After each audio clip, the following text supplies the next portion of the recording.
Bueno, la verdad es que el día de hoy ha sido una experiencia inolvidable, o sea, me he sentido muy acogido por la MICE, como ya van algunos años de colaboración y eso estaba más que claro, pero la verdad es que el espectáculo que se ha montado aquí en La Purísima ha sido increíble, o sea, que te reciban con una banda tocando John Williams, con esa mezcla siempre de cine y educación como estandarte, ¿no? Me ha parecido un momentazo, ¿no? Ahí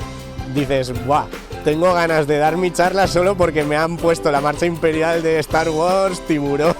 ET, o sea que ha sido excepcional la participación, la colaboración, tanto con el profesorado como con los alumnos, la verdad que menuda mañana. La verdad es que la MICE en sí misma ya es un festival único, ¿no? O sea, ese concepto de educar a través del cine y extraer la dinámica del cine al aula, que los chavales y las chavalas hagan sus propios cortometrajes, pero también juzguen el trabajo de personas profesionales o de otros colegios, o todas esas sinergias y actividades que se dan dentro de la MICE. La dotan de algo, de un aroma único, de una esencia única, y me siento muy afortunado de contar con ellos y de que ellos cuenten conmigo, y de que año tras año, pues siempre que recibo una llamada de la organización es: ¿este año qué va a pasar? ¿Qué sorpresa va a haber ahí detrás?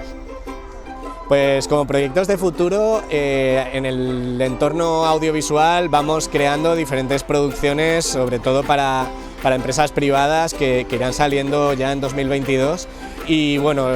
lo que estoy dedicando mi tiempo es a doctorarme. En 2023 espero doctorarme, y durante ese tiempo, pues fruto de mis investigaciones, pues también junto con mi equipo seguir con la actividad de divulgación y difusión y docencia al respecto de la inclusión artística o la inclusión cultural, que es lo que hemos venido aquí a La Purísima a presentar dentro del marco de la MICE 2021.